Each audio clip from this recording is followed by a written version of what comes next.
សង្គមស៊ីវិលសំឡេងសង្គមស៊ីវិលគឺជាការផ្សាយរបស់គណៈកម្មាធិការ Conference សហការជាមួយអង្គការសមាគមមិនមែនរដ្ឋាភិបាលមួយចំនួននៅក្នុងព្រះរាជាណាចក្រកម្ពុជាសំឡេងសង្គមស៊ីវិលមានគោលបំណងប្រមូលផ្ដុំមតិយោបល់ទស្សនៈការវិភាគការសង្កេតឃ្លាំមើលនិងផ្ដល់ព័ត៌មាននានាក្នុងការចូលរួមស្ថាបនាសង្គម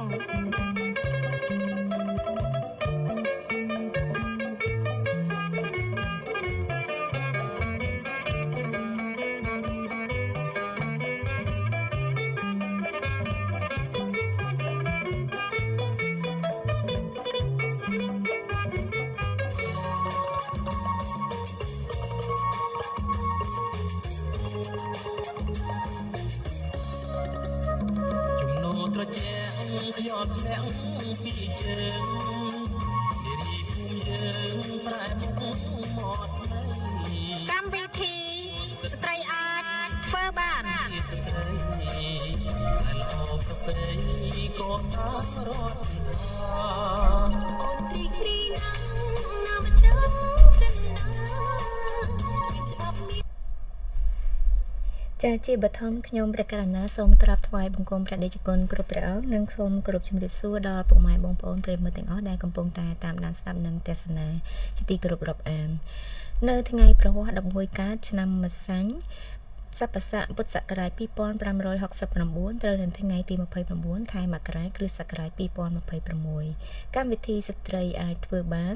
នៃការផ្សាយសម្លេងសង្គមស៊ីវិលដែលមានការផ្សាយនៅថ្ងៃប្រហ័សចាប់ពីវេលាម៉ោង4រហូតដល់ម៉ោង5ល្ងាចការផ្សាយផ្ទាល់នៅថ្ងៃនេះដែរគឺយើងនឹងលើកយកប្រធានបទស្ត្រីនិងការប្រកបរបរនៅក្នុងវិស័យចំការចេកនិងចំការកៅស៊ូតាមរយៈប្រធានបទនេះដែរយើងមានវាគ្មិនចំនួន2រូបវាគ្មិនមួយរូបដែលមានវត្តមានផ្ទាល់នៅក្នុងបន្ទប់ផ្សាយរបស់យើងនេះគឺលោកស្រីប៉ែនស៊ីណាលោកស្រីគឺជាអ្នកសម្របសម្រួលគម្រោងនៃសមាគមអាត់ហុកសូមជម្រាបសួរចាសូមជម្រាបសួរចាសូមជម្រាបសួរប្រិយមិត្តអ្នកស្ដាប់វិទ្យុខំប្រេលទាំងអស់គ្នាចាវាគ្មិនមួយរូបទៀតដែលយើងភ្ជាប់តាមប្រព័ន្ធអនឡាញគឺអ្នកស្រីពៅស្រីលក្ខអ្នកស្រីគឺជាប្រធានគម្រោងនៃអង្គការស៊ីលីកាចានៅក្នុងកម្មវិធីនេះដែរប្រិយមិត្តដែលកំពុងតែតាមដានស្ដាប់និងទស្សនាប្រសិនបើមានជាមតិយោបល់ឬក៏ជាសំណួរអាចសាកសួរមកកាន់វាគ្មិនរបស់យើងដែលមានវត្តមានផ្ទាល់និងវាគ្មិននៅតាមប្រព័ន្ធអនឡាញផងដែរប្រិមិត្តអាចចូលរួមបានតាមរយៈខ្ទង់ comment នៃការផ្សាយផ្ទាល់នៅលើគេហទំព័ររបស់អង្គការ Conference ចា៎ហើយនេះខ្ញុំក៏សូមជម្រាបផងដែរថារាល់ការបញ្ចេញមតិយោបល់របស់លោកអ្នកសូមប្រកបទៅដោយក្រមសីលធម៌ដោយមិនប៉ះពាល់ដល់បុគ្គលណាម្នាក់ស្ថាប័នណាមួយជាពិសេសគឺអង្គព្រះមហាក្សត្រចា៎ឥឡូវនេះខ្ញុំសូមចាប់ផ្ដើមនៃកិច្ចពិភាក្សារបស់យើងតែម្ដងហើយជាសំណួរដំបូងដើម្បីឲ្យប្រិយមិត្តកាន់តែជ្រាបច្បាស់ថាតើអ្វីទៅជាគម្រោងឬក៏ជាការសិក្សាទៅលើវិស័យចំការចេកនិងចំការកៅស៊ូដូច្នេះខ្ញុំសូមឲ្យប្រិយមិត្តសម្រាប់ការលើកឡើងរបស់វាគ្មិនជាដំបូងសូមជូនទៅអ្នកស្រីពៅស្រីលក្ខចាសូមលើកឡើងជាថាតើហេតុអ្វីបានជាជ្រើសរើសការសិក្សាទៅលើគម្រោងកម្មករនៅក្នុងវិស័យចំការចេកនិងចំការកៅស៊ូចាសូមជឿចាអូនអរគុណសម្រាប់សំណួរអូនហ្នឹងហើយជំរាបសួរទៅដល់វាគ្មិនម្នាក់ទៀតហើយនឹងជំរាបសួរទៅដល់បងប្អូនដែលកំពុងតែតាមដានការ live ផ្ទាល់ចេញពី Conference ដែរចាសម្រាប់ពាក់ព័ន្ធជាមួយនឹងគម្រោងដែលសិលកាធ្វើពាក់ព័ន្ធជាមួយនៅក្នុងក្រមស្ត្រីនៅក្នុងវិស័យចការចេកនិងចការកៅស៊ូដែរគម្រោងរបស់យើងគឺមានឈ្មោះថា Fair for All ជាភាសាអង់គ្លេសហើយយើងបកប្រែជាភាសាខ្មែរថាបញ្ញាបានខ្សែច្បាប់តម្លៃកសិកម្មដែលនៅក្នុងគម្រោងមួយហ្នឹងយើងចាប់ផ្ដើមតាំងពីឆ្នាំ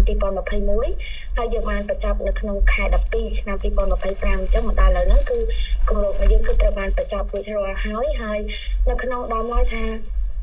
មូលហេតុអីបានយើងចង់សិក្សាក៏ដូចជាជ្រើសរើសក្រុមគោលដៅនឹងជាក្រុមស្ត្រីនៅក្នុងក្រុមហ៊ុនចការចេកឬក៏ចការកៅស៊ូដែលគាត់ធ្វើការជាកម្មករអញ្ចឹងណាគឺដោយសារតែយើងចង់មើលពាក់ព័ន្ធជាមួយនឹងស្ថានភាពក៏ដូចជាពាក់ព័ន្ធជាមួយនឹងយើងចង់ធ្វើការសិក្សាពាក់ព័ន្ធជាមួយនឹងវិស័យចការចេកនិងចការកៅស៊ូរបស់យើងបន្ថែមទៀត ដោយសារតែនៅក្នុងគម្រោងហ្នឹងមែនតើទៅយើងមានអង្គការចំនួន6ចូលរួមនៅក្នុងការធ្វើគម្រោងមួយហ្នឹងហើយដែលឡែកពីសិលកាទៅគឺយើងជាស្ថាប័នមួយដែលយើងធ្វើការទៅលើការលើកកម្ពស់សិទ្ធិស្ត្រីក៏ដូចជាលើកកម្ពស់សមភាព gender អញ្ចឹងហើយពីសិលកានៅក្នុងគម្រោងហ្នឹងយើងជាផ្នែកមួយនៅក្នុងការបញ្ជ្រាប gender ក៏ដូចជា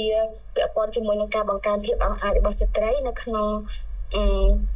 វិស័យចការចែកនិងចការកស៊ូដែលយើងធ្វើការនៅក្នុងនោះគឺយើងអធិស្ឋានផ្លត់សលេងតិចដោយសារពងផ្ដាសាយហ្នឹងហើយអញ្ចឹងនៅក្នុងពីសិលកាទៅយើងធ្វើការជាមួយនឹងក្រុមស្ត្រី3ក្រុមដែលក្រុមទី1ហ្នឹងគឺក្រុមស្ត្រីដែលគាត់ផលិតកស៊ូលក្ខណៈគ្រួសារនៅខាងខេត្តត្បូងឃ្មុំហើយក្រុមទី2គឺក្រុមស្ត្រីដែលជាកម្មករនៅក្នុងវិស័យចការចែកនិងចការកស៊ូដែលធ្វើការនៅក្នុងក្រុមហ៊ុនឯកជននៅក្នុងខេត្តកញ្ចេះហើយក្រុមទី3គឺយើងធ្វើការជាមួយនឹងក្រុមស្ត្រីដែលជាអ្នកអភិរក្សធនធានធម្មជាតិដែលមានដីព្រៃសហគមន៍ហ្នឹងនៅសហគមន៍ដែលគាត់មានថាដីកស៊ូដាំចេកអញ្ចឹងណាចាហើយហ្នឹងហើយអញ្ចឹងពាក់ព័ន្ធជាមួយនឹងតាមរយៈពង្រឹងភាពអង្អាចក៏ដូចជាពង្រឹងទៅលើ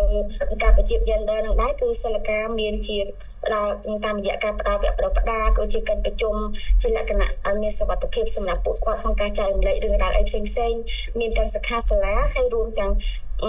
ការផលិតនៅសភៅទឹកភ្នែកពណ៌សដែលផលិតចេញពីសាច់រឿងពិតរបស់ក្រុមស្ត្រីដែលនៅក្នុងវិស័យចការចែកនិងចការកស៊ូនឹងដែរអញ្ចឹងនេះគឺជារឿងរ៉ាវមួយចំនួនដែលសិលកាបានធ្វើនៅក្នុងគម្រោងមួយនឹងដែរចា៎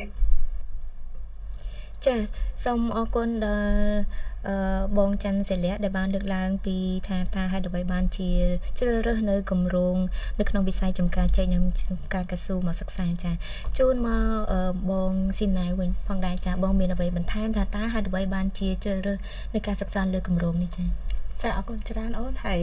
សួស្ដីទៅកាន់វីក្មិនអូនសិលៈផងដែរចាហើយសួរសុខទុក្ខពីចម្ងាយចាអរគុណសម្រាប់សាវតាគម្រោងដែលសមាគមអាត់ហុកកំពុងតែអនុវត្តហ្នឹងគឺតកតងជាមួយនឹងយើងឃើញថាការពីឆ្នាំ2011អង្គការសហជីវជាតិបានអនុម័តឯកសារគោលការណ៍មគ្គុទ្ទេសក៍សម្រាប់ធុរកិច្ចនិងសិទ្ធិមនុស្សហ្នឹងហើយឯកសារគោលការណ៍ហ្នឹងគឺមានសរស្តម្ភចំនួន3ធំ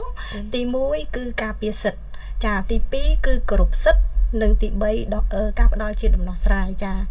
ហើយមួយទៀតដែរគឺឯកសារគោលការណ៍សម្រាប់ធុរកិច្ចហើយនិងសិទ្ធិមនុស្សនឹងត្រូវបានបង្កើតស្របជាមួយនឹងគោលការណ៍នៃច្បាប់អន្តរជាតិក៏ដូចជាទំនៀមទម្លាប់នានាដើម្បីជំរុញឲ្យរដ្ឋជាសមាជិកនឹងហើយនឹងអង្គការដៃគូឯកជនចូលរួមការពារនិងគោរពសិទ្ធិមនុស្សក៏ដូចជាសិទ្ធិការងាររបស់កម្មករផងដែរហើយក៏ដូចជាសហគមន៍ដែលរងផលប៉ះពាល់ដូចជាកម្មករផងដែរកម្មករផ្សេងទៀតចាស្របជាមួយនឹងឯកសារនឹងដែរចាគោលការណ៍នឹងដែរគឺខាងរាជរដ្ឋប្រទេសកម្ពុជាយើងក៏បានអនុម័តផែនការជាតិសម្រាប់ការងារសមរម្យឆ្នាំ2024ដល់2028ចាដែលផែនការហ្នឹងគឺមានគោលបំណងជំរុញឲ្យមានលក្ខខណ្ឌការងារសមរម្យសម្រាប់កម្មករនិយោជិតហើយនឹងជំរុញឲ្យមានប្រតិភិបការងារផងដែរចាហើយជាមួយគ្នានេះដែរផែនការជាតិហ្នឹងគឺក៏មានគោលបំណងដាក់បញ្ចូលកម្មករដែលស្ថិតនៅក្នុងប្រព័ន្ធមិនរៀបរយឲ្យទៅជាកម្មកររៀបរយដែលទទួលបានកិច្ចការពារសិទ្ធិនិងផលប្រយោជន៍ដោយកម្មករក្នុងវិស័យផ្សេងៗទៀតចាហើយដើម្បីចូលរួមជាមួយនឹងរាជរដ្ឋាភិបាលហើយនៅក្នុងហ្នឹងគឺក្នុងកម្មវិធីការងារសមរម្យសម្រាប់ប្រទេសកម្ពុជានៅឆ្នាំ2024-28ហ្នឹងគឺសមាគមអាត់ហុក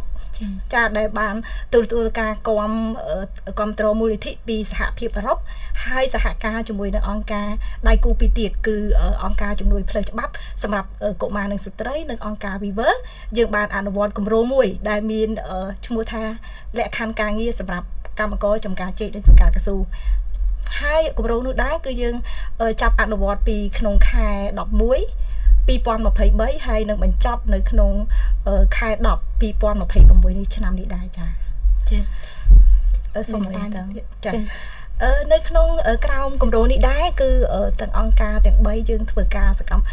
សកម្មភាពមានដូចជាយើងផ្ដល់ជាវគ្គបណ្ដុះបណ្ដាលដល់មន្ត្រីរដ្ឋមន្ត្រីសាធារណៈហើយនឹងខាងសហជីពក៏ដូចជាតំណាងក្រុមហ៊ុន នឹងកម្មករហើយក៏ដូចជាយើងមានវគ្គផ្សព្វផ្សាយដល់កម្មករតាក់ទងជាមួយនឹងអំពើហិង្សាផ្អែកលើ gender ផ្នត់គំនិត gender ចាអញ្ចឹងយើងមានជាកិច្ចសន្ទនាផងដែរចាកិច្ចសន្ទនាហ្នឹងគឺយើងធ្វើឡើងដើម្បីជាឱកាសផ្ដល់ឲ្យទាំងកម្មករតំណាងរបស់ក្រុមហ៊ុននិងតំណាងខាងក្រសួងពាក់ព័ន្ធហ្នឹងគាត់ចូលរួមបានស្ដាប់ឮ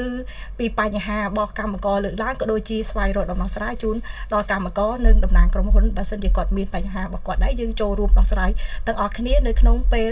សកម្មភាពរបស់យើងនឹងដែរចាអរគុណចាអរគុណបងស៊ីណាដែលបានបន្ថែមពីការជ្រើសរើសនៅគម្រោងសិក្សាទៅលើវិស័យចំការចេកនិងចំការកស៊ូឃើញថាមានសកម្មភាពជាច្រើនផងដែរសម្រាប់បណ្ដុះបណ្ដាលទៅដល់ជូនទៅកម្មករចំការកស៊ូនិងចំការចេកចាតកតងជាមួយនឹងក្នុងការអនុវត្តការងារនេះផងដែរតើបងមើលឃើញពីស្ថានភាពនៃការអនុវត្តការងាររបស់កម្មករនៅចំការចេកចំការកស៊ូយ៉ាងណាដែរចឹងចាមែនតើទៅតកតងមួយនឹងស្ថានភាពរបស់កម្មករដែលគាត់កំពុងធ្វើការណាគម្រោងក៏មានការចុះទៅស្ទង់មតិ assessment គឺវាតម្លៃពាក់ព័ន្ធជាមួយនឹងតកតងមួយនឹងការងាររបស់ពួកគាត់ធ្វើក៏ដូចជាលក្ខខណ្ឌការងារម៉ោងពេលធ្វើការរបស់គាត់ក៏ដូចជាប្រាក់ខែហើយនឹងសុខុមាលភាពក៏ដូចជាសុខភាពរបស់ពួកគាត់និងសមត្ថភាពការងារយើងឃើញថាកម្មករគាត់បានលើកឡើងថាប្រាក់ខែរបស់គាត់គឺនៅតិចតួចនៅឡើយមិនទាន់បានសមរម្យទេហើយដើម្បីផ្គត់ផ្គង់ជីវភាពរបស់ពួកគាត់ហើយមួយទៀតតកតងជាមួយនឹងម៉ោងធ្វើការគឺឃើញថាកម្មករតាមរយៈការស្រាវជ្រាវគឺគាត់ឆ្លើយថាគាត់ធ្វើការ8ម៉ោងនោះគឺមានភាគរយតិចទាបដែរតែបើគាត់ថាធ្វើការចាប់ពីខ្ទង់9ម៉ោងទៅ10ម៉ោងអីគឺមានចំនួនច្រើនចាអាច30%ជាងហើយយើងសម្ភាសហ្នឹងគឺយើងសម្ភាសតិចតួចទេយើងសម្ភាសតែកម្មករ106នាក់ទេនៅក្នុងនោះយើងសម្ភាសនៅក្នុងខេត្តចំនួន4ខ្ញុំសូមលើកកន្លែងហ្នឹងតិចចាយើងសម្ភាសនៅក្នុងខេត្តចំនួន4ដែលជាខេត្តគោលដៅរបស់គម្រោងគឺមាននៅក្នុងខេត្តកំពង់ចាមខេត្តត្បូងឃ្មុំខេត្តកំពង់ធំហើយនិងខេត្តមណ្ឌលគិរីចាអញ្ចឹងពួកគាត់ថាមែនតើទៅ8ម៉ោងហ្នឹងអ្នកឆ្លើយក្នុង questionnaire ក្នុងសំណួររបស់យើងនឹងកម្រងសំណួរយើងគឺមានតែ8%ទេហើយ30%ជាងគាត់ឆ្លើយថាគាត់ធ្វើការចន្លោះពី9ទៅ10ម៉ោងហើយមានភាគរយខ្ញុំអត់ចាំទេប្រហាក់ប្រហែលនឹងដែរគឺគាត់អាចធ្វើការលើសពី12ម៉ោងក៏មានដែរចាហើយមួយទៀតតកតងជាមួយនឹងគាត់ក៏បានលើកអំពីតកតងមួយនឹងសម្ភារៈឧបករណ៍ការពារខ្លួនរបស់ពួកគាត់ណាអង់គ្លេស PPE personal protection equipment ហ្នឹងចាគឺគាត់មិនទាន់មានគ្រប់គ្រាន់ទេហើយគាត់ប្រឈមនឹងអាចតកតងមួយសុខភាពពួកគាត់ដែរដោយសារតែកាលណាគាត់អត់មានសម្ភារៈសម្រាប់ការពារខ្លួនគ្រប់គ្រាន់គាត់អាចឈឺហើយគាត់បារម្ភពីសុខភាពរបស់គាត់ទៅអនាគតដែរចាហើយមួយទៀតតកតងមួយនឹងការឈប់សម្រាករបស់ពួកគាត់ឈប់សម្រាករបស់ពួកគាត់មែនតើទៅគាត់ថាគាត់ឈប់បានអាចកម្មករខ្លះគាត់ឆ្លើយថាគាត់ឈប់បានមួយថ្ងៃអ្នកខ្លះទៀតគាត់ថាគាត់អាចធ្វើមួយអាទិត្យពេញអញ្ចឹងណាព្រោះមែនតើទៅគាត់ហូបជាហៅទទួលកម្រៃជាប្រាក់ឈ្នួលមានន័យថាគាត់ទទួលប្រចាំថ្ងៃអញ្ចឹងកាលណាទទួលប្រចាំថ្ងៃបើសិនជាគាត់អត់ធ្វើការគឺគាត់អត់បានកម្រៃនោះទេចាហើយការឈប់សម្រាករបស់គាត់ក៏អញ្ចឹងដែរគាត់ថារៀងពិបាកដែរព្រោះបើយើងឈប់ដោយសារឈឺអីអញ្ចឹងទៅគេអាចកាត់ប្រាក់ខែគេអាចអីអញ្ចឹងទៅអញ្ចឹងឈឺទីទួយអីគាត់ថាអាចបង្ខំទៅធ្វើការទាំងឈឺអញ្ចឹងទៅអញ្ចឹងលើកលែងតែឈឺហ្នឹងងើបអត់រួចអីអញ្ចឹងទៅបានសុំគេឈប់សម្រាកអញ្ចឹងណាអូនហ្នឹងចាចាសូមថយក្រោយបន្តិចបងតកតងជាមួយនឹងសម្ភារៈការពារខ្លួនបងអាចលើកឧទាហរណ៍ថាជាសម្ភារៈរបៀបម៉េចការពារខ្លួនរបៀបម៉េចដែរដោយសារតែកន្លែងការងារគាត់ហ្នឹងអាចនឹងមានការប្រឈមប៉ះពាល់ទៅដល់សុខភាពគ្រោះថ្នាក់យ៉ាងណាបានត្រូវការសម្ភារៈការពារខ្លួននេះចាអរគុណសម្រាប់សំណួរអូនចាមែនតើទៅកម្មករដែលគាត់ធ្វើការនៅក្នុងវិស័យចេកចំការចេកនិងចំការកស៊ូនេះគាត់ត្រូវអាចប្រឈមច្រើនជាមួយនឹងថ្នាំកម្ចាត់សម្លាប់សត្វល្អិតណាចាអញ្ចឹងថ្នាំទាំងអស់ហ្នឹងវាមានផលប៉ះពាល់ទៅនឹងសុខភាពរបស់គាត់អញ្ចឹងដូចជាចំការចេកយើងគេត្រូវខ្ញុំមិនច្បាស់ដែរប៉ុន្តែគាត់រៀបរាប់ប្រាប់ថាគាត់ត្រូវបើសិនជាកម្មករជាស្ត្រីគាត់ត្រូវដើរបេះផ្កាឬក៏គ្របទៅលើចេកហ្នឹងក្រោយពេលដែលកម្មករជាបរិសុទ្ធនឹងបាញ់ថ្នាំអញ្ចឹងកាលណាគាត់ដើរពីក្រោយគាត់ថាគាត់ត្រូវទទួលអាក្លិនថ្នាំដែលគេបាញ់ហ្នឹងចាអញ្ចឹងហើយគាត់ថាខ្លះណា គាត់អត់មានសំគាត់អត់មានខោអាវសម្រាប់ពាក់ការពារខ្លួនទេអញ្ចឹងគាត់ពាក់អាវគាត់ធម្មតាហើយកាលណាអាវធម្មតាគឺអត់អាចការពារពួកគាត់បានទេអញ្ចឹងពេលដែលគាត់ក្រោយពេលដែលគាត់ដើរពីក្រោយអ្នកដែលគេបាញ់ថ្នាំនឹងមកកម្មករដែលគាត់បាញ់ថ្នាំហ្នឹងគាត់មានអារម្មណ៍ថាគាត់ស៊ីសើអស់កម្លាំងលហិតលហើយប៉ុន្តែគាត់ថាអាហ្នឹងបើគាត់ហូបទឹកច្រើនទៅគាត់សម្ភារអីចឹងទៅត្រឹមស្អែកឡើងអីគាត់អាចប្រសើរឡើងវិញហើយតែក៏ជាការបារម្ភរបស់គាត់ដែរអូនព្រោះគាត់ថាអាហ្នឹងបើសិនតែឲ្យទៅពេលគាត់ទៅនៅដើរពីក្រោយគេបាញ់ថ្នាំចឹងគាត់ត្រូវចង់និយាយថាគាត់នៅតែត្រូវប៉ះពាល់សុខភាពគាត់ធ្វើឲ្យគាត់អស់កម្លាំងវិលមុខសើអីចឹងគាត់បារម្ភដែរថាទៅមុខទៀតតែគាត់អាចមានជំងឺអីដែរអត់ទេបើសិនជាបច្ចុប្បន្នគាត់រកឃើញតែគាត់ឈឺអញ្ចឹងមែនអញ្ចឹងណាគាត់ទទួលរងនៅអស់នឹងចាហើយមួយទៀតអូនសួរមិញត្រឡប់មកសំណួរវិញថាសម្ភារៈការពារខ្លួនគាត់មានអីខ្លះមែនតើទៅកម្មករទាំងចការជាចការកស៊ូគាត់ត្រូវការជាពិសេសដោយសារគាត់ធ្វើការពេលយប់ដូចជាកម្មករជាចកស៊ូគាត់ធ្វើការពេលយប់ចឹងធ្វើការពេលយប់គាត់អាចជួបជាមួយនឹងសត្វល្អិតដូចជាមានពស់ឬក៏សត្វអីផ្សេងៗហ្នឹងទៅត្រូវការបញ្ជើងកវែងត្រូវការម៉ាស់ពាក់ត្រូវការបើកម្មករនេះត្រូវការមានស្រោមដៃមានអាវភ្លៀងពាក់ដើម្បីការពារពីថ្នាំមកលើខ្លួនកុំឲ្យផ្ទាល់នៅលើខ្លួនគាត់ពេកចាអរគុណបងស៊ីណាដែលបានបន្ថែមនៅលើស្ថានភាពរបស់កម្មករចំការកស៊ូនិងចំការជ័យចាសូមងាកទៅកាន់បងច័ន្ទសិលៈផងដែរតកតងជាមួយនឹងស្ថានភាពរបស់ស្ត្រីនៅក្នុងការអនុវត្តចំការជ័យនិងចំការកស៊ូតើយ៉ាងណាដែរចាសូមជឿចាអូនមែនតើនៅក្នុងក្រមស្ត្រីដែលយើងបានធ្វើការជាមួយហ្នឹងគឺពួកគាត់មានទាំងក្រុមដែលជាកម្មករនៅចការជ័យផងហើយនៅចការកស៊ូផងអញ្ចឹងណាពាក់ព័ន្ធជាមួយស្ថានភាពរបស់ពួកគាត់បងលើកឡើងពាក់ព័ន្ធជាមួយនឹងការធ្វើការរបស់ពួកគាត់អញ្ចឹងណានៅក្នុងអ្នកដែលធ្វើការនៅចការជ័យគឺភាគច្រើនមែនតើក្រុមដែលពួកគាត់ចែកម្លែកគឺពាក់ព័ន្ធជាមួយប្រាក់ឈ្នួលគឺពួកគាត់ធ្វើប្រចាំថ្ងៃមានន័យថាមួយថ្ងៃម៉ានអញ្ចឹងណាអញ្ចឹងគាត់អត់មានកុងត្រាជាប្រចាំខែឬក៏ជាប្រចាំឆ្នាំអីទេអញ្ចឹងបើផ្សេងជាក្នុងមួយថ្ងៃនោះគាត់ទៅធ្វើការមានន័យថាគាត់ទទួលបានប្រាក់កម្រៃហ្នឹងតែបើសិនជាគាត់អត់ទៅទេគឺគាត់អត់ទទួលបានប្រាក់កម្រៃហ្នឹងទៅហើយមួយទៀតដែរពាក់ព័ន្ធជាមួយនឹងស្ថានភាពនៅក្នុងចការកស៊ូអីគឺពួកគាត់គិតជាចំនួនមានន័យថាជាបានប្រហែលលេខគឺបានលុយប៉ុណ្ណឹងអញ្ចឹងណាពាក់ព័ន្ធមួយស្ថានភាពរបស់ពួកគាត់ហើយមួយលេខនេះគឺវាខ្ទង់600ទៅ700ដើមដែលហៅថាមួយលេខតែចំនួនຂະຫນາດនៃកស៊ូរបស់ពួកគាត់អញ្ចឹងណាហើយជាធម្មតាក្រុមស្ត្រីដែលពួកបងធ្វើការជាមួយហ្នឹង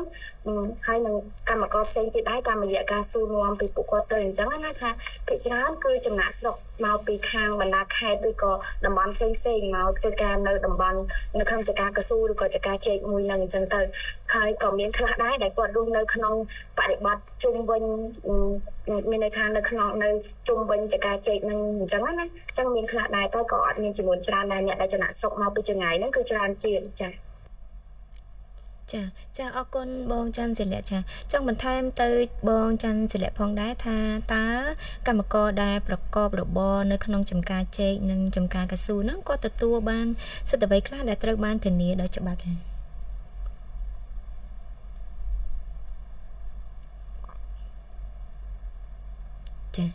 ចាជាស្រ័យចាអត់ទទួលបានសម្លេងចា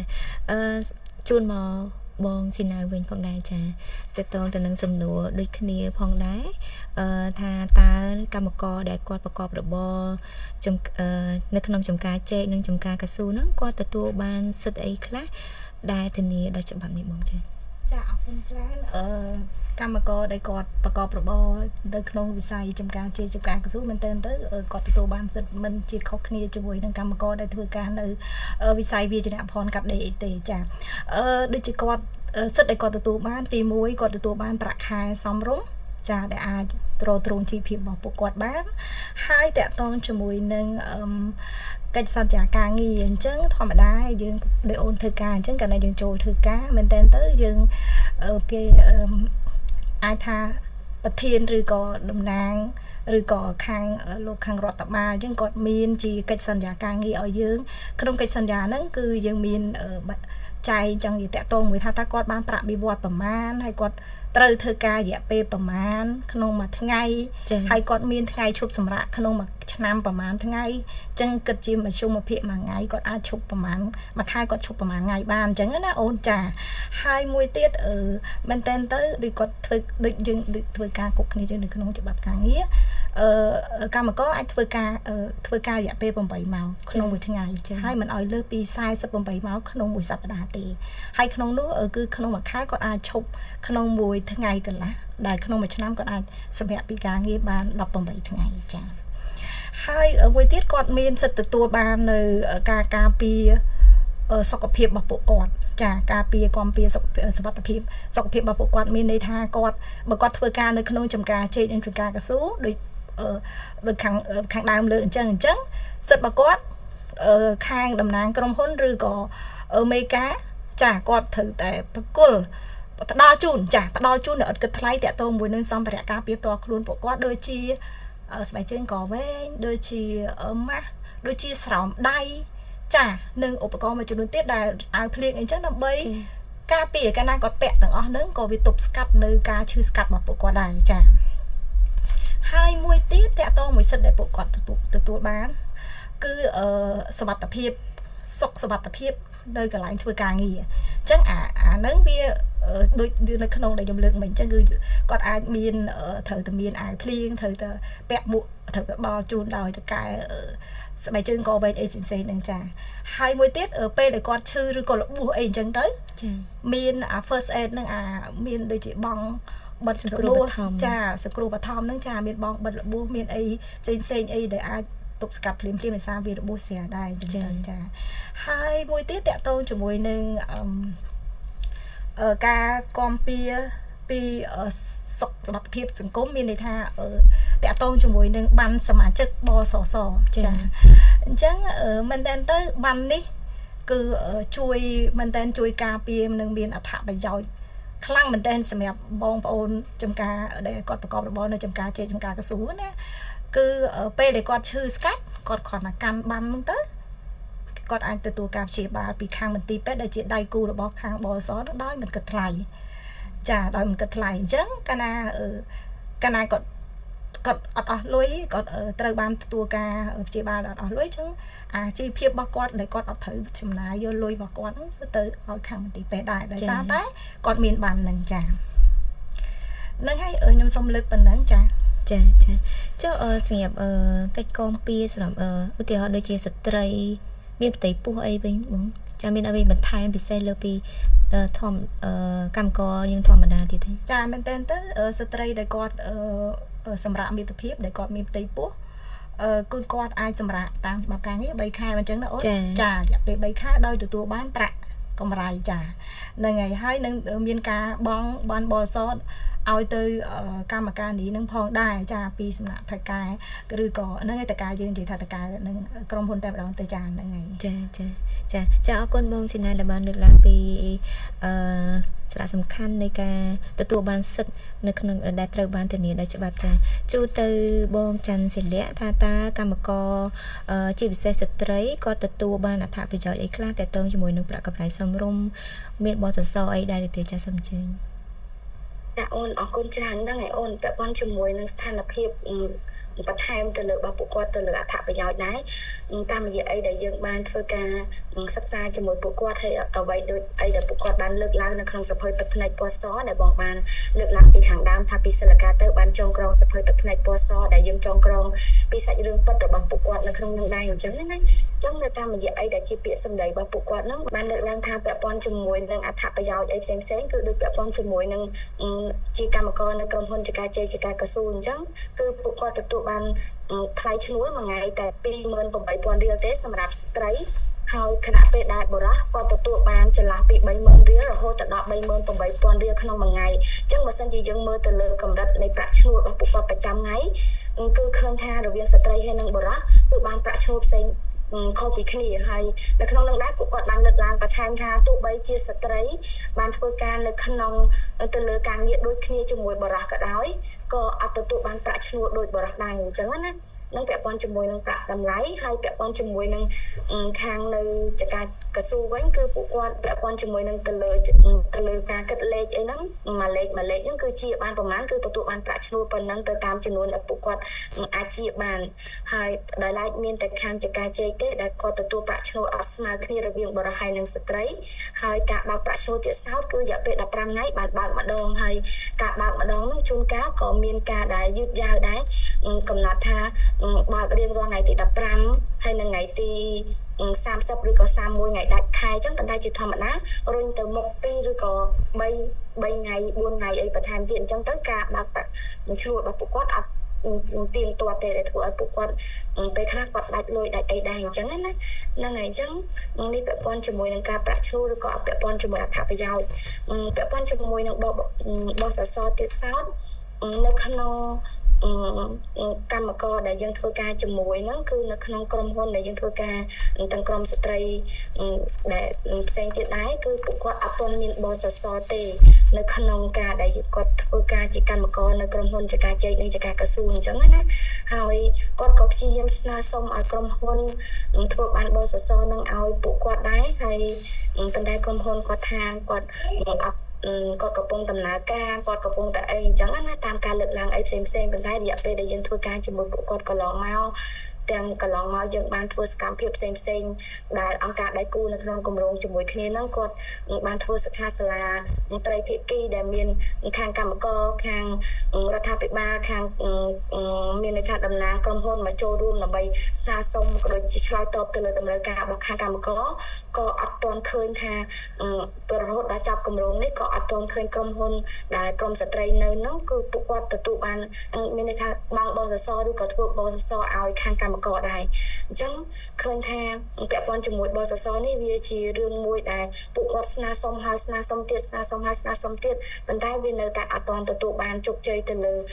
កិច្ចការមួយនឹងដែរអញ្ចឹងណាហើយបើពាក់ព័ន្ធជាមួយនឹងវិជាការមួយហ្នឹងវាពួកគាត់ធ្វើការច្រើនមែនតើពួកគាត់លើសពីក្រុមស្ត្រីដែលគាត់ចូលរួមមួយសិលកាគាត់ក៏ជាសមាជិកឬក៏ជាតំណាងនៅក្នុងសហជីពនៅក្នុងចំការរបស់ពួកគាត់ដែរអញ្ចឹងពួកគាត់ព្យាយាមទាមទារក៏ដូចជាព្យាយាមលើកជាមតិយោបល់ក៏ដូចជាជជែកជាមួយតំណាងក្រុមហ៊ុនផ្ទាល់ទាំងជជែកជាមួយនៅក្នុង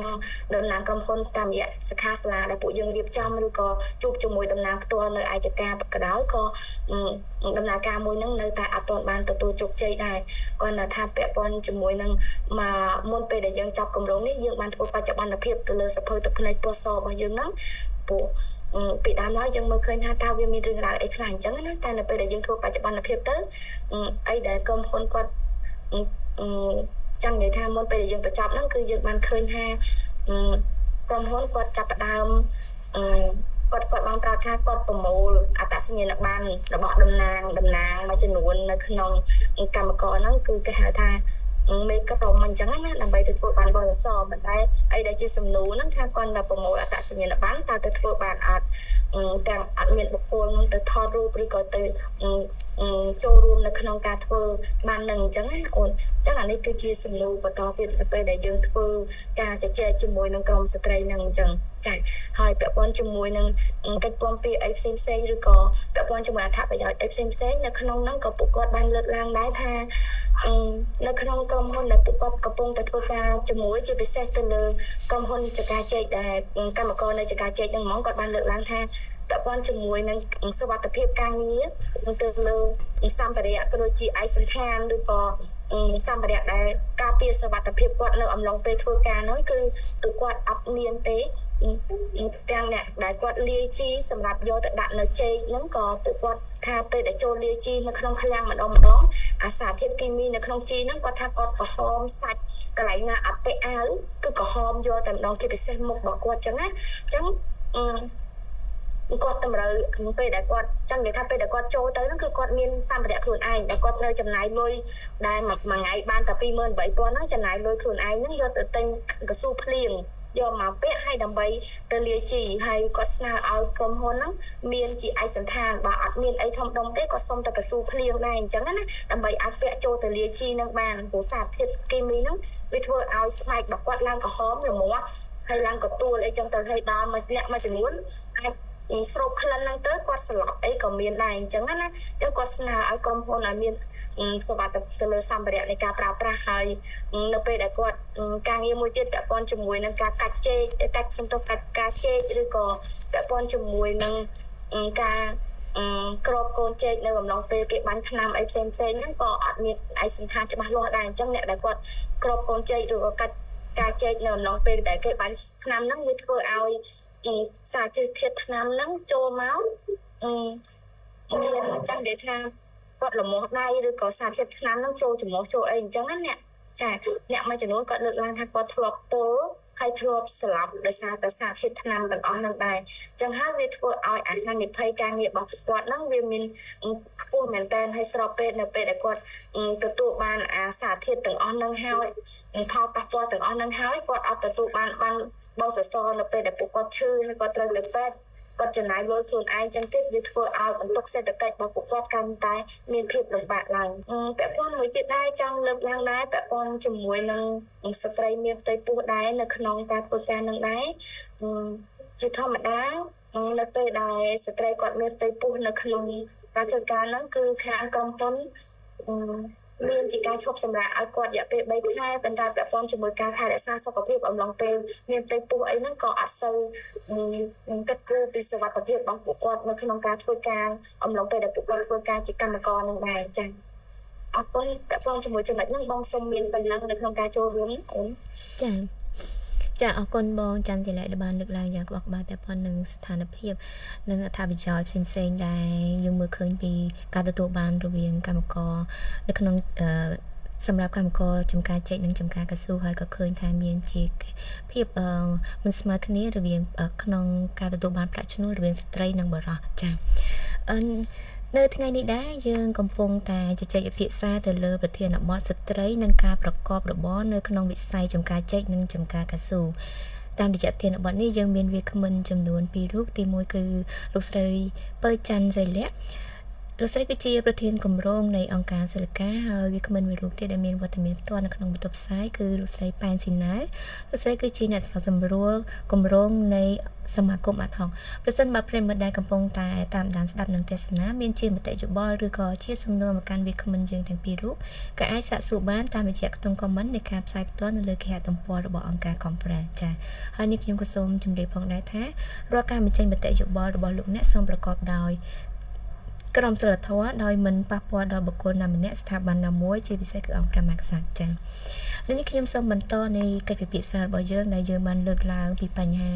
ជាច្រើនដែលកម្មករនៅក្នុងចំការកស៊ូនិងចំការចេកបានជួបប្រទះដោយដែរ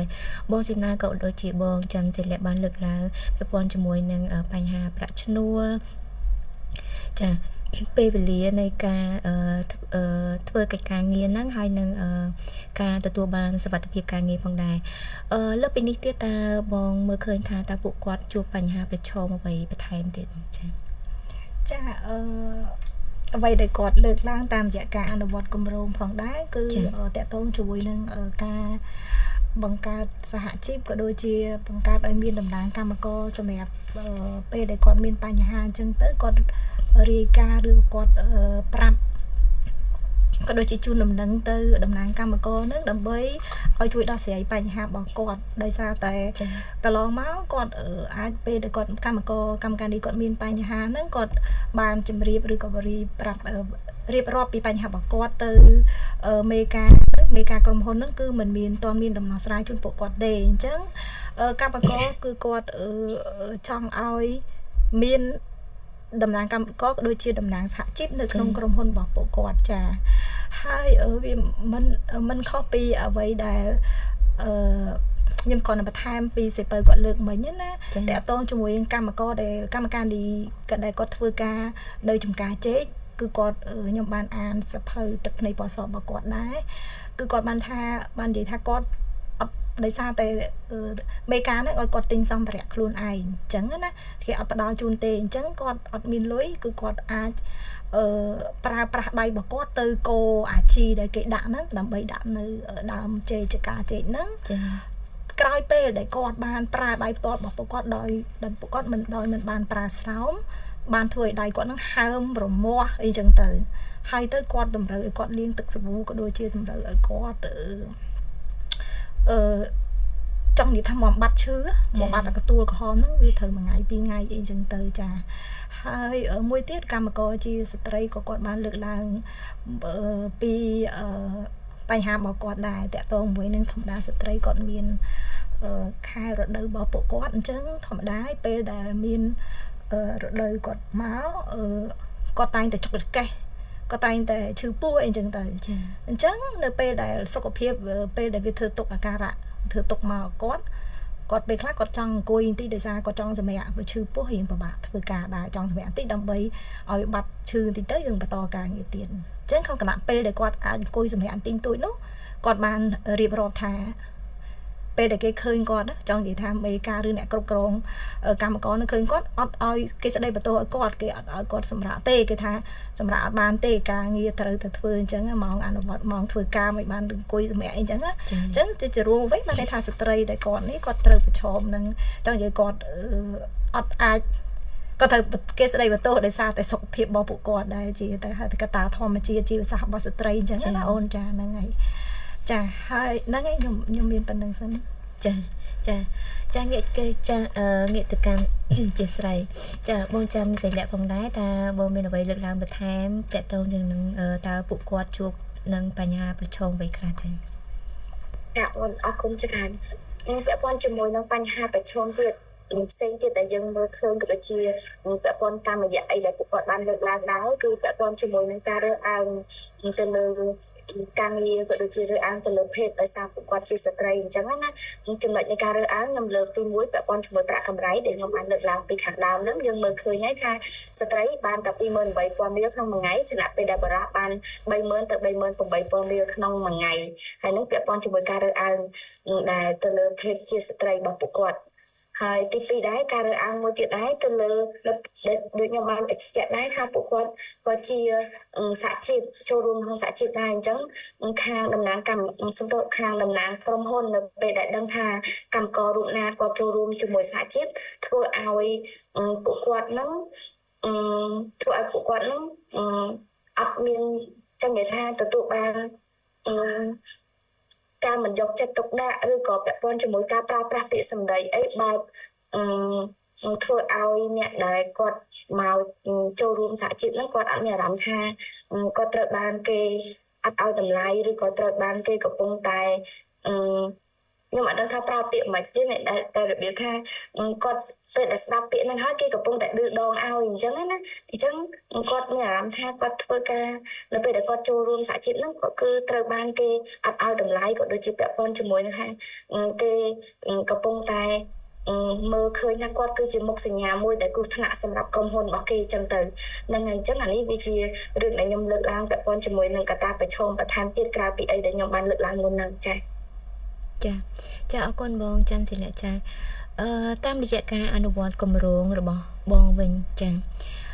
តើបងមើលឃើញថាមានភាពប្រសើរឡើងឬក៏មានការផ្លាស់ប្រែជាវិជ្ជមានអ្វីខ្លះទៅលើបញ្ហានិងតម្រូវការរបស់ពួកគាត់ទៅទេចាតាមរយៈសកម្មភាពរបស់សមាគមអាត់ហុកក៏ដូចជាអង្គការដៃគូដែលគាត់អនុវត្តគម្រោងហ្នឹងយើងមានជាសកម្មភាពមួយដែលយើងអាចថាតើវាមានការផ្លាស់ប្រែជាវិជ្ជមានដែរអត់ចឹងណាដោយសារតែយើងធ្វើជាកិច្ចពិគ្រោះយោបល់ឬក៏កិច្ចសន្ទនាហ្នឹងហើយយើងអញ្ជើញពីខាងតំណាងក្រុមហ៊ុនដែលគាត់តួនាទីអាចធ្វើការសម្រេចចិត្តបានក៏ដូចជាតំណាងរបស់កម្មករចាមកចូលរួមចាហើយនឹង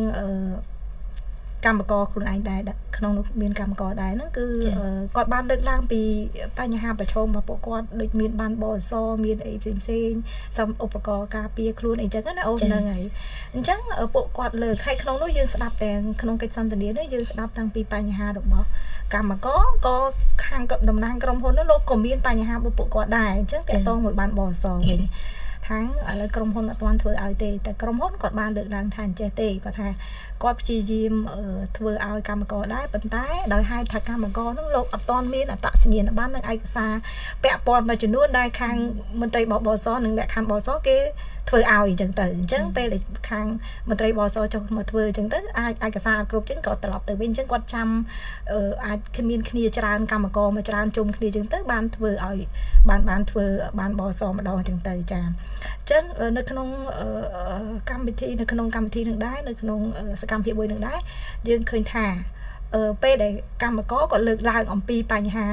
កម្មចង់និយាយថាបានបសរបស់គាត់អញ្ចឹងថាគាត់ចង់ឲ្យក្រុមហ៊ុនធ្វើអញ្ចឹងទៅហើយអ្វីដែលយើងឃើញមានការខាងតំណាងក្រុមហ៊ុនក៏លោកទទួលយកហើយនឹងផ្ដល់នឹងជូនដំណឹងទៅថ្នាក់លើរបស់គាត់ដើម្បីរៀបចំជាបានបទសឲ្យកម្មករឲ្យបានគ្រប់គ្នាចាអាហ្នឹងដែលយើងឃើញគាត់ទទួលយកចាហើយយើងបានមែនតើយើងបានស្ដាប់ឮច្រើនពាក់ព័ន្ធជាមួយនឹងបញ្ហាបងប្អូនកម្មករកម្មការនេះក៏ដូចជាខាងតំណាងក្រុមហ៊ុនក៏ដូចខ្ញុំលើកឡើងគឺដូចគាត់ក៏មានបញ្ហាទិញទួយដែរគាត់ថាដូចជាការមានកម្មករមួយចំនួនទូចនោះចាគាត់ប្រឈប់គាត់អីចឹងតែដោយសារតែលួចសម្ភារៈលួចអីគាត់អញ្ចឹងឬក៏អីផ្សេងអញ្ចឹងទៅអញ្ចឹងគាត់ក៏បានលើកឡើងចំណុចហ្នឹងហើយចាហើយកម្មករក៏គាត់បានលើកចំណុចផ្សេងបញ្ហារបស់គាត់ផ្សេងយើងឃើញថានៅក្នុងកិច្ចសន្ទនារបស់យើងនឹងផងដែរគឺយើងបានសម្របសម្រួលឲ្យគាត់យល់ថាកាលណាបងប្អូនកម្មករក៏មានស្ថានភាពមានលក្ខខណ្ឌការងារមានជីវភាពរបស់គាត់សមរម្យនៅពេលដែលតកែផ្ដល់ជូនទៅប្រាក់កម្រៃប្រាក់ឈ្នួលសមរម្យផលិតភាពការងាររបស់ក្រុមហ៊ុនរបស់លោកស្រីហ្នឹងក៏វាបានផលិតភាពល្អប្រសើរតាមនឹងដែរអញ្ចឹងយើងចូលរួមទាំងអស់គ្នាទៅអញ្ចឹងមានន័យថាធម្មតាទេក្រុមហ៊ុនកាលណាគេធ្វើអាជីវកម្មគឺរកប្រាក់ចំណេញឯងគឺដើម្បីចំណេញឯងប៉ុន្តែនៅក្នុងនោះសំឡូកជួយចង់និយាយថាឲ្យក្រុមហ៊ុននឹងជួយផ្ដល់ធ្វើម៉េចឲ្យជីវភាពរបស់កម្មការនេះនៅចំការកស៊ូនឹងគាត់បានប្រាក់ចំណូលសមរម្យផងអញ្ចឹងដូចខ្ញុំបញ្ជាក់ដដែលអញ្ចឹងវាសំខាន់មែនទែននៅពេលដែលប្រាក់ចំណូលសមរម្យគឺគាត់អាចធ្វើការងារឲ្យទៅក្រុមហ៊ុននឹងល្អអញ្ចឹងទៅចាបានផលិតភាពនឹងក៏ច្រើនក្រុមហ៊ុនក៏រីកចម្រើនអញ្ចឹងទៅចាអរគុណច្រើនចាអរគុណចាបងស៊ីណាចាងាកទៅកាន់ជូនបងច័ន្ទសិលៈផងដែរថាតើបងយកឃើញថាភិក្ខីពាក់ព័ន្ធត្រូវចូលរួមយ៉ាងដូចម្តេចខ្លះក្នុងការផ្ដល់កិច្ចគាំពារបន្ថែមដល់កម្មករទាំងអស់ជាពិសេសស្ត្រីនិងការកាត់បន្ថយបាននៅបញ្ហាប្រឈមរបស់ពួកគាត់ចាចាអូនពាក់ព័ន្ធជាមួយនឹងតាមរយៈការអនុវត្តគម្រោងរបស់យើងរយៈពេល5ឆ្នាំនៅក្នុងគម្រោងបរិយាបន្នខ្សែច្បាប់តម្លៃកសិកម្មនឹងដែរយើងមើលឃើញថាការផ្លាស់ប្រែធំមួយដែលយើងមើលឃើញហ្នឹងគឺពាក់ព័ន្ធជាមួយនឹងថាយើងបានធ្វើឲ្យស្ថានភាពក៏ដូចជាបញ្ហាតម្រូវការដែលពួកគាត់បានជួបប្រទះហ្នឹងបានលឺទៅដល់អ្នកផ្សេងទៀតជាពិសេសអ្នកពាក់ព័ន្ធដូចជាក្រសួងការងារឬក៏ខាងបសសឬក៏ខាងស្ថាប័នពាក់ព័ន្ធផ្សេងទៀតឲ្យគាត់បានដឹងថាតើស្ត្រីក៏ដូចជាកម្មករដែលនៅក្រុមហ៊ុនចការកស៊ូហ្នឹងគាត់មានរឿងរ៉ាវអីខ្លះបានកើតឡើងតាមរយៈសភៅទឹកភ្នែកបសរបស់យើងអញ្ចឹងណាលើពីនោះទៀតគឺតាមរយៈសិក្ខាសាលាត្រីភាគីឬក៏សិក្ខាសាលាផ្សេងទៀតដែលយើងបានធ្វើជាមួយនឹងអ្នកពាក់ព័ន្ធណាគាត់បានលើពីបញ្ហារបស់ក្រុមស្ត្រីក៏ដូចជាកម្មករដែរចា៎ព្រោះបើសិនជាយើងអត់បានធ្វើគម្រោងមួយហ្នឹងទេប្រកាសណាស់ថាបញ្ហារបស់ពួកគាត់អត់មានអ្នកដឹងអត់មានអ្នកខ្វាយខ្វល់ហើយទន្ទឹមពេលដែលពួកយើងកំពុងតែនៅក្នុងស្ថានភាពមួយកំពុងតែប្រសើរប៉ុន្តែទន្ទឹមពេលហ្នឹងពួកគាត់កំពុងតែមានបញ្ហាទៅលើការអាឡែស៊ីទៅលើសារធាតុគីមីពីថ្នាំដែលគាត់ប្រើនៅចិត្តទៅលើកូនចេកក៏ដូចជាដើមចេកនឹងទេហើយអញ្ចឹងខ្ញុំគិតថាហ្នឹងវាជាសមិទ្ធផលមួយដែលធ្វើឲ្យអ្នកផ្សេងទៀតគាត់បានដឹងរឿងរ៉ាវរបស់ស្ថានភាពរបស់កម្មករនៅក្នុងក្រុមហ៊ុនច្បារចេកនិងចការកស៊ូហើយមួយទៀតដែរទោះបីជាពួកគាត់អត់បានទទួលបានបសសទៅតាមអីដែលជាតម្រូវការរបស់ពួកគាត់ប៉ុន្តែអីដែលជាដែលគម្រោងបានធ្វើឲ្យពួកគាត់ដែរហ្នឹងគឺពួកគាត់មានភាពអង់អាចក៏ដូចជាក្លាហាននៅក្នុងការលើកឡើងក៏ដូចជាការតស៊ូមតិរបស់ពួកគាត់ព្រោះដំណើរការដែលពួកគាត់ធ្វើនៅក្នុងគម្រោងរបស់យើងគឺយើងផ្ដល់ភាពអង់អាចឲ្យពួកគាត់ហើយរាល់ពេលដែលសិក្ខាសាលាឬក៏ពាក់ព័ន្ធជាមួយនឹងការតស៊ូមតិនិងការលើកឡើងពាក់ព័ន្ធជាមួយនឹងបញ្ហានិងតម្រូវការរបស់ពួកគាត់យើងតែងតែឲ្យពួកគាត់ធ្វើដោយខ្លួនឯងអញ្ចឹងណាតាំងដំណើរការនៃការធ្វើដូចជាការជជែកឬក៏ការលើកឡើងអីផ្សេងៗហ្នឹងគឺពួកគាត់ធ្វើដោយខ្លួនឯងឲ្យពួកគាត់មានភាពជាម្ចាស់ទៅលើតម្រូវការក៏ដូចជាបញ្ហារបស់ពួកគាត់ដើម្បីឲ្យពួកគាត់ធានាថារឿង រ៉ាវទាំងអស់ហ្នឹងវាបានលឺចេញពីពួកគាត់ខ្លួនឯងជាជាងយើងនៅក្នុងនាមជាអង្គការសង្គមស៊ីវិលទៅធ្វើបាត់បង្ហាញចំនួនអីចឹងណាអញ្ចឹងតែប៉ុន្តែជាមួយនឹងអីដែលប្រសើរឡើងគឺទៅលើភាពអង់អាចរបស់ពួកគាត់នៅក្នុងការដែលពួកគាត់មានភាពជាម្ចាស់នៅក្នុងការដែលពួកគាត់បង្ហាញទៅលើបញ្ហានិងតម្រូវការរបស់ពួកគាត់ទៅកាន់អ្នកពាក់ព័ន្ធនេះអីដែលយើងមើលឃើញព្រោះតាំងពីដើមគម្រោងមកអីដែលពួកគាត់យើងមើលឃើញថាពួកគាត់មានអារម្មណ៍ថាភ័យខ្លាចមានអារម្មណ៍ថាពួកគាត់អត់មានទំនុកចិត្តគ្រប់គ្រាន់នៅក្នុងការដែលបង្ហាញរឿងរ៉ាវឬក៏ស្ថានភាពរបស់ពួកគាត់ឲ្យអ្នកផ្សេងបានដឹងជាពិសេសតំណាងមកពីខាងក្រសួងស្ថាប័នផ្សេងៗដែលពាក់ព័ន្ធជាមួយនឹងវិស័យការងាររបស់ពួកគាត់ចឹងណាប៉ុន្តែយើងបានធ្វើឲ្យពួកគាត់ដឹងថាអាភាពជាម្ចាស់ទៅលើបញ្ហារបស់ពួកគាត់ហ្នឹងវាធ្វើឲ្យអ្នកផ្សេងទៀតមើលមកថារឿងរ៉ាវទាំងអស់ហ្នឹងវាជារឿងរ៉ាវដែលឈឺចាប់រឿងរ៉ាវដែលពួកគាត់ត្រូវការជាដំណោះស្រាយជាបន្ទាន់អញ្ចឹងហើយអានេះវាជាស្ថានភាពក៏ដូចជាភាពប្រសើរឡើងមួយទៅលើភាពអង់អាចក៏ដូចជាទំនុកចិត្តរបស់ពួកគាត់ដែរចាហើយមួយទៀតពាក់ព័ន្ធជាមួយស្ថានភាពបសសដូចខ្ញុំបាននិយាយមុននឹងដែរថាទោះបីជាពួកគាត់អត់ទាន់បានប៉ុន្តែមុនពេលដែលយើងចាប់គម្រោងនេះយើងបានស្ដាប់ឮក៏ដូចជាស្ថានភាពពីខាងក្រុមហ៊ុនថាពួកគាត់នឹងរៀបចំឲ្យមានក៏តែយើងក៏អត់ដឹងថាប្រមាណភាគរយដែលពួកគាត់នឹងមានដែរដោយសារតែឥឡូវហ្នឹងគម្រោងយើងបានបញ្ចប់ប៉ុន្តែយើងក៏នៅតែព្យាយាម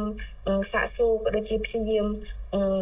បន្តនៅក្នុងការតំណាក់តំណងជាមួយនឹងក្រុមគោលដៅដែលយើងបានធ្វើការកន្លងមកដើម្បីធ្វើឲ្យពួកគាត់ឃើញថាទោះបីគម្រោងយើងចប់ប៉ុន្តែយើងនៅតែធ្វើការបន្តមួយគាត់ហើយនៅតែគ្រប់គ្រងរបស់ពួកគ្រប់គ្រងទៅកាន់ពួកគាត់អញ្ចឹងមានន័យថាយើងធ្វើការជាមួយពួកគាត់បន្ថែមទៀតដើម្បីឲ្យមើលឃើញថាតម្រូវការរបស់ពួកគាត់ហ្នឹង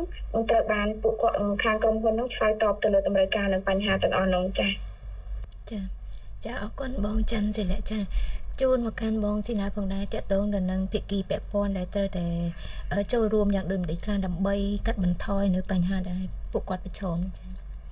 ចាមែនតើទៅភាគីដែលពាក់ព័ន្ធផ្ទាល់ហើយនឹងដើរតួយ៉ាងសំខាន់មែនតើគឺក្រុមហ៊ុននឹងឯងចាដោយសារតែកម្មករគាត់ធ្វើការជាមួយនឹងក្រុមហ៊ុនអញ្ចឹងមែនតើទៅសូមខាងតំណាងក្រុមហ៊ុនឬក៏មេការដែលគាត់ធ្វើការផ្ទាល់ជាមួយកម្មករហ្នឹងជួយពេលដែល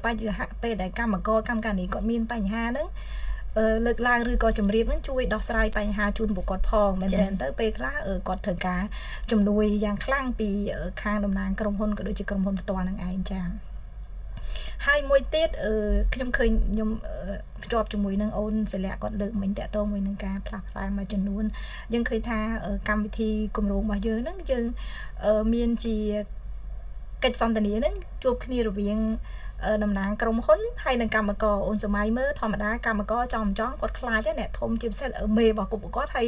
មកអង្គុយទល់មុខគ្នាហើយនិយាយពីបញ្ហាថាក្រុមហ៊ុនធ្វើអីដាក់គាត់ប្រហែលជាពិបាកមែនតើតែដោយសារយើងសម្របសម្រួលចឹងនិយាយថាយើងបានបង្ហាញអំពីគោលបំណងនៃកិច្ចសន្ទនាហ្នឹងហើយបានពង្រឹងស្មារតីក៏ដូចជាបញ្ជាក់ដដែលឲ្យគាត់យល់ទាំងជាពិសេសតំណាងក្រុមហ៊ុនថាពេលដែលកម្មករគាត់លើកពីបញ្ហាសូមបងទទួលយកហើយបងកុំខឹងដើម្បីដោះស្រាយបញ្ហានឹងជូនទាំងអស់គ្នាទេអញ្ចឹងពេលដែលកម្មករគាត់ធ្វើការគាត់សប្បាយចិត្តក្នុងការធ្វើការជាមួយបងលទ្ធផលការងារបងក៏ប្រសើរជាងនឹងក្រុមហ៊ុនបងក៏រីចម្រើនអញ្ចឹងសូមបងបើកចិត្តទលាយក្នុងការទទួលយកពីបញ្ហាដែលកម្មករគាត់លើកឡើងហើយកុំទៅចាប់តោអូដំណើរគាត់ពេលគាត់ត្រឡប់ទៅវិញចាអញ្ចឹងទៅហើយយើងបានពង្រឹងក៏ដូចជាលើកទឹកចិត្តឲ្យខាងតំណាងកម្មករនោះគាត់ហ៊ានហើយនឹងក្លាហានក្នុងការលើកពីបញ្ហារបស់ពួកគាត់ដំបូងគាត់អត់ហ៊ានទេតាមពិតគាត់មានបញ្ហារបស់ពួកគាត់ដែលចង់និយាយច្រើន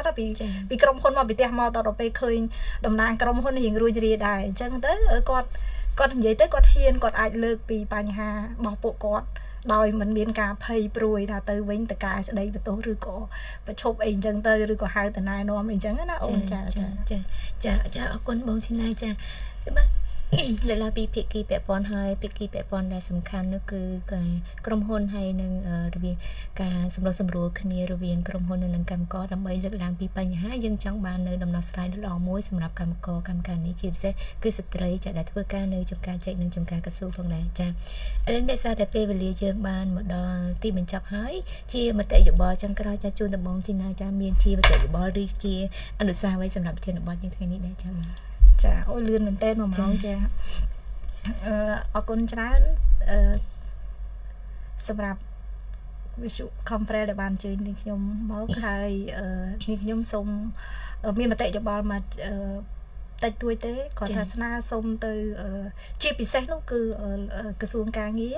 ចាលោកសូមជួយពិនិត្យមើលទៅលើប្រាក់ខែសម្រាប់ជាពិសេសនោះគឺសម្រាប់កម្មការនេះនៅក្នុងវិស័យចំការជែកនិងចំការកស៊ូចាអញ្ចឹងដោយសារពួកគាត់និយាយមែនតើទៅស្ដាប់ឮពួកគាត់ទំនោររបស់ពួកគាត់ហ្នឹងគឺវានៅទៀបមែនតើចាអញ្ចឹងអាចក្នុងដោយអូនសិលាគាត់លើកពីខាងដើមអញ្ចឹង30000ស្ត្រីបានតែ28000ហើយបុរសនោះបើចការជែកឲ្យលំអត់បានស្មើគ្នាជាមួយស្ត្រីទោះបីជាការងារស្ត្រីធ្វើដោយបុរសបានតែ28000ទេស្ត្រីបាន30000ទៅអាច35000បុរសចាបុរសគាត់បាន35000ចាហើយស្ត្រីក៏បាន28000នេះមែនតើទៅស្នើសុំឲ្យក្រសួងហើយនឹងជាពិសេសក្រសួងពាក់ព័ន្ធហើយនឹងតំណាងក្រុមហ៊ុនផ្ដល់ប្រាក់ឈ្នួលឲ្យបានស្មើគ្នារវាងបុរសនិងស្ត្រីចាព្រោះពួកគាត់លើកឡើងទៀតថាទោះបីជាគាត់ធ្វើការងារដូចបុរសក៏ដោយចាក៏គេនៅតែឲ្យគាត់20000ជាងនឹងដែររហូតដល់នៅក្នុងសភៅទឹកភ្នែកដែលគាត់លើកឡើងហ្នឹងខ្ញុំបានអានប៉ះផ្សាច់រឿងមួយគាត់ថាគាត់តស៊ូមតិស្ត្រីហ្នឹងគាត់ថាមិនបានគាត់ធ្វើការដូចបរោះដែរស្មើបរោះធ្វើអីក៏ធ្វើនឹងកើតហើយឲ្យគាត់ទីថាយកលុយច្រើនទៅណាពេលការគាត់និយាយលេងទៅគាត់ស្ត្រីហ្នឹងថាយកលុយច្រើនហ្នឹងទៅណាយកតែប៉ុណ្្នឹងបានហើយអញ្ចឹងណាហ្នឹងហើយតាមពិតជាពាក្យនេះមែនប៉ុន្តែគាត់ស្ត្រីក៏គាត់អន់ចិត្តដែរដោយសារសិទ្ធិស្មើគ្នាប្រាក់ខែស្មើគ្នាដែរចាហើយចាហ្នឹងហើយសូមជួយពិនិត្យប្រាក់ខែជួយពិនិត្យទៅលើប្រាក់កម្រៃក៏ដូចជាប្រាក់ឈ្នួលក៏ដូចជាប្រាក់ខែពួកគាត់ហើយស្នើសុំឲ្យមានក្រសួងពាក់ព័ន្ធហ្នឹងគាត់ជួយឲ្យមានកម្មករដែលនៅក្នុងវិស័យនេះជួយមានប្រាក់ខែគោលមែនតើគាត់អត់ដូចកន្លែងខ្លះនិយាយទៅនៅក្នុងក្រុមហ៊ុនដែលគាត់ចុះបញ្ជីគឺកម្មករក៏បានលើកឡើងថាគាត់មានប្រាក់គោលចាគាត់មានប្រាក់គោលអាចចន្លោះពី$170ទៅ$200ចឹងទៅប៉ុន្តែក្រុមកម្មករដែលគាត់ធ្វើការជាមួយនឹងគេហៅថាជាមួយនឹងក្រុមហ៊ុនជាលក្ខណៈគ្រួសារគឺគាត់នៅក្នុងវិស័យមិនទាន់រៀបរយហ្នឹងគឺគាត់អត់មានប្រាក់គោលទេគឺគាត់ហូបប្រាក់ប្រចាំថ្ងៃចាអញ្ចឹងមួយថ្ងៃទៅអត់ទៅធ្វើការឈឺអត់បានប្រាក់ចំណូលទៅចាចឹងឯស្នើសុំឲ្យមានប្រាក់គោលសម្រាប់ជាពិសេសនោះគឺសម្រាប់កម្មករដែលគាត់ធ្វើការនៅក្នុងវិស័យចំការជែកនិងចំការកស៊ូតែម្ដងចាអរគុណបងស៊ីណាចាជូនទៅបងច័ន្ទសិលៈផងដែរចាមានជាអនុសាសន៍ឬមតិយោបល់អ្វីសម្រាប់ប្រធានបទយើងថ្ងៃនេះចាអូនអរគុណច្រើនពាក់ព័ន្ធជាមួយនឹងភាគីពាក់ព័ន្ធនៅក្នុងការចូលរួមចំណែកក្នុងការដោះស្រាយក៏ដូចជាឆ្លើយតបទៅលើបញ្ហានិងតម្រូវការរបស់ពួកគាត់កម្មករជាស្ត្រីឬក៏កម្មករនៅក្នុងវិស័យចការជែកចការកស៊ូនឹងដែរទី1ហ្នឹងខ្ញុំគិតថាជាខាងក្រសួងស្ថាប័នដែលជាពិសេសក្រសួងការងារក៏ដូចជាខាងបសសគាត់គឺតែពង្រឹងទៅលើចាប់ការចុះអធិការកិច្ចទៅលើក្រុមហ៊ុនចការជែកនិងចការកស៊ូមិនថាតែក្រុមហ៊ុនដែលជាក្រុមហ៊ុនគោលដៅរបស់អង្គការទេប៉ុន្តែជាក្រុមហ៊ុនផ្សេងទៀតនៅក្នុងប្រទេសកម្ពុជាយើងដើម្បីមើលឃើញថាពីការអនុវត្តនៃការផ្ដល់ជាមានន័យថាតើក្រុមហ៊ុនទាំងអស់ហ្នឹងបានគោរពច្បាប់ទៅលើការដែលមានកម្មករហ្នឹងគាត់មានបទសរនៅគាត់បានគ្រប់ច្បាប់ការងារនៅអញ្ចឹងណាដើម្បីឲ្យធានាថាកម្មករដែលធ្វើការនៅក្នុងក្រុមហ៊ុនចការជែកនិងចការកស៊ូទាំងអស់ហ្នឹងគាត់ទទួលបានទាំងសិទ្ធិការងារក៏ដូចជាច្បាប់ពាក់ព័ន្ធជាមួយនឹងសុវត្ថិភាពការងារអីផ្សេងនៅក្នុងអំឡុងពេលដែលពួកគាត់ធ្វើការងារដែលមិនខ្វាយខ្វល់ទៅលើរឿងសុវត្ថិភាពដូចជាខ្វះទៅលើសម្ភារៈដូចជាសូម្បីតែអាវភ្លៀងក៏អត់មាននៅពេលដែលពួកគាត់ត្រូវការទៅលាយជីនៅក្នុងឃ្លាំងឬក៏ពាក់ព័ន្ធជាមួយនឹងស្បែកជើងកវែងមានន័យថាធានាថាក្រុមហ៊ុនទាំងអស់ហ្នឹងបានផ្ដល់សម្ភារៈសុវត្ថិភាពទៅកាន់កម្មករដែលគាត់ធ្វើការនៅក្នុងវិស័យចការជែកនិងចការកស៊ូហ្នឹងហើយមួយទៀតហ្នឹងគឺផ្ដល់ទៅលើថាតើក្រុមហ៊ុនដែលមានកម្មករហ្នឹងពួកគាត់បានធ្វើបានបសសក៏ដូចជាបង់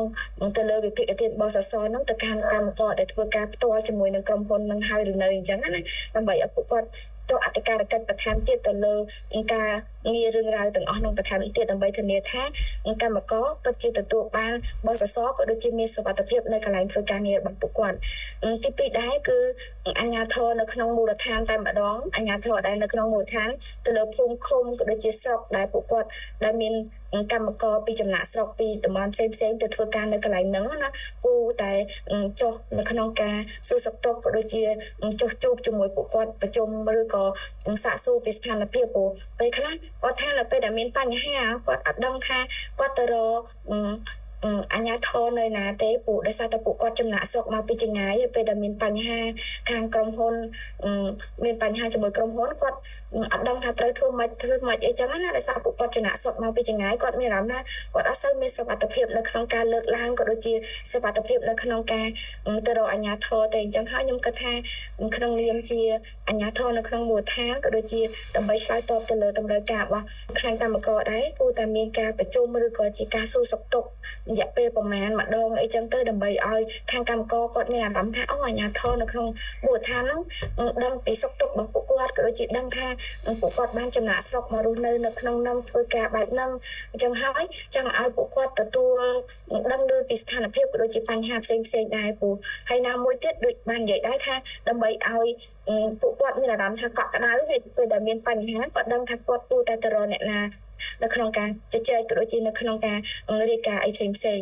ហើយមួយទៀតខ្ញុំគិតថាភាគីដែលពាក់ព័ន្ធសំខាន់មួយទៀតនោះគឺក្រុមហ៊ុនផ្ទាល់តែម្ដងខ្ញុំគិតថានៅពេលដែលមកធ្វើការក៏ដូចជាមកវិនិយោគនៅក្នុងការធ្វើទៅលើការជែកក៏ដូចជាការកស៊ូដូចជាក៏បីតែជាការធ្វើការហ្នឹងវាប្រកបដោយសុវត្ថិភាពសម្រាប់អ្នកដែលជាអ្នកដែលធ្វើការនៅហ្នឹងឬក៏យើងហៅថាជាកម្មករដែលធ្វើការនៅនឹងដើម្បីធានាថាពួកគាត់ក៏ជាមនុស្សដូចយើងដែរអញ្ចឹងហើយធានាពីសុវត្ថិភាពនៅក្នុងការធ្វើការរបស់ពួកគាត់នឹងប្រកបដោយសុវត្ថិភាពក៏ដូចជាគិតគូរពីរឿងរ៉ាវដែលចង់និយាយថាណាដែលវាពាក់ព័ន្ធជាមួយនឹងរឿងរ៉ាវដែលអសុវត្ថិភាពហ្នឹងយើងគួរតែធ្វើម៉េចឲ្យវាមានសុវត្ថិភាពជាពិសេសស្ដាប់ទៅសំឡេងរបស់ពួកគាត់អញ្ចឹងណានៅពេលដែលពួកគាត់លើកឡើងជាបញ្ហាក៏ដូចជាតម្រូវការឲ្យផ្សេងគួរតែជជែកក៏ដូចជាព្យាយាមរកដំណោះស្រាយទៅកាន់ពួកគាត់មិនមែនថាឲ្យតែពួកគាត់លើកឡើងអីហ្នឹងក៏គិតថាពួកគាត់ចង់ដោយសារតែសហជីពដោយសារតែអីចឹងទៅធ្វើឲ្យសម្លេងរបស់ពួកគាត់ហ្នឹងត្រូវបានគេរើសអើងឬក៏ត្រូវបានគេគំរាមកំហែងអីចឹងទៅអញ្ចឹងខ្ញុំគិតថាក្រុមហ៊ុនវាគួរតែចាប់ផ្ដើមនៅក្នុងការដែលស្ដាប់សម្លេងរបស់ពួកគាត់ក៏ដូចជាស្ដាប់សម្លេងដែលធ្វើម៉េចឲ្យធានាថាការធ្វើការហ្នឹងវាមានតែស្នាមញញឹមវាមិនមែនធ្វើការដោយសារតែពួកគាត់អត់មានជំរើសវាមូលហេតុដែរដែលថាពួកគាត់អត់មានជំរើសហើយពួកគាត់ត្រូវមកធ្វើការហ្នឹងប៉ុន្តែចង់ឲ្យការធ្វើការហ្នឹងក៏តែអត់មានជំរើសមែនប៉ុន្តែឲ្យពួកគាត់ធ្វើការដោយមានស្នាមញញឹមមានអារម្មណ៍កក់ក្ដៅក៏ដូចជាមានអារម្មណ៍ថាត្រូវបានគេយកចិត្តទុកដាក់ទៅលើស្ថានភាពការងាររបស់ពួកគាត់នៅកន្លែងធ្វើការហ្នឹងចា៎ហើយហ្នឹងហើយអរគុណសម្រាប់ការផ្ដល់ឱកាសនៅក្នុងការឲ្យចូលរួមថ្ងៃហ្នឹងដែលធ្វើឲ្យសម្លេងក៏ដូចជាបញ្ហារឿងរ៉ាវរបស់កម្មករនៅក្នុងវិស័យចការចែកនិងចការកស៊ូបានលើទៅដល់អ្នកផ្សេងទៀតដែរហើយខ្ញុំគិតថាអាចនឹងមានអ្នកថ្មីដែលកំពុងតែស្ដាប់ហ្នឹងអាចអត់ដឹងពីស្ថានភាពនៅក្នុងវិស័យចការចែកនិងចការកស៊ូអ្វីដែលខ្ញុំបានលើកឡើងថ្ងៃនេះវាគ្រាន់តែជាមួយជ្រុងតូចមួយទេតាមរយៈអ្នកដែលធ្វើការផ្ទាល់ជាមួយពួកគាត់អញ្ចឹងណាតែបើបានស្ដាប់ពីសាច់រឿងរបស់ពួកគាត់ឬក៏បានអាននៅសភៅទឹកភ្នែកពណ៌សដែលសិលកាបានចងក្រងឡើងអ្នកខ្ញុំជឿថាអ្នកទាំងអស់គ្នានឹងបានដឹងពីជ្រុងមួយផ្សេងទៀតដែលពួកគាត់បានជួបនៅក្នុងស្ថានភាពពិតរបស់ពួកគាត់អញ្ចឹងណាឬក៏បើអ្នកដែលកំពុងតែនៅក្នុងស្ថានភាពដែលពួកគាត់កំពុងតែជួបប្រទះហ្នឹងហ្មងនឹងអាចយល់ពីអារម្មណ៍ក៏ដូចជាយល់ពីទុក្ខលំបាករបស់ពួកគាត់បន្ថែមទៀតដែរចាហ្នឹងខ្ញុំមានប៉ុណ្ណឹងហើយអរគុណសម្រាប់ការផ្ដល់ឱកាសនៅក្នុងការឲ្យចូលរួមនៅក្នុងកម្មវិធីថ្ងៃនេះដែរចាអរគុណច្រើនចាអរគុណបងច័ន្ទសិលៈចាកម្មវិធីយើងបានមកដល់ទីបញ្ចប់ហើយអរគុណដល់វាគ្មិនទាំងពីររូបចាបងស៊ីណាក៏ដូចជាបងច័ន្ទសិលៈថាដែលបានផ្ដល់កិត្តិយសចូលរួមជាវាគ្មិនក្នុងថ្ងៃនេះក៏សូមអរគុណដល់ប្រិយមិត្តដែលបានតាមដាននិងទស្សនាកម្មវិធីរបស់យើងតាំងពីដើមដល់ចប់ហើយក៏កាន់តែអភ័យទោសរាល់កំហុសខុសឆ្គងណាមួយដែលកើតឡើងដោយអចេតនាផងដែរចាគណៈពេលនេះដែរនាងខ្ញុំនិងវាគ្មិនទាំងពីររូបព្រមទាំងក្រុមការងារនៃការផ្សាយផ្ទាល់សូមអរគុណនិងសូមជម្រាបលា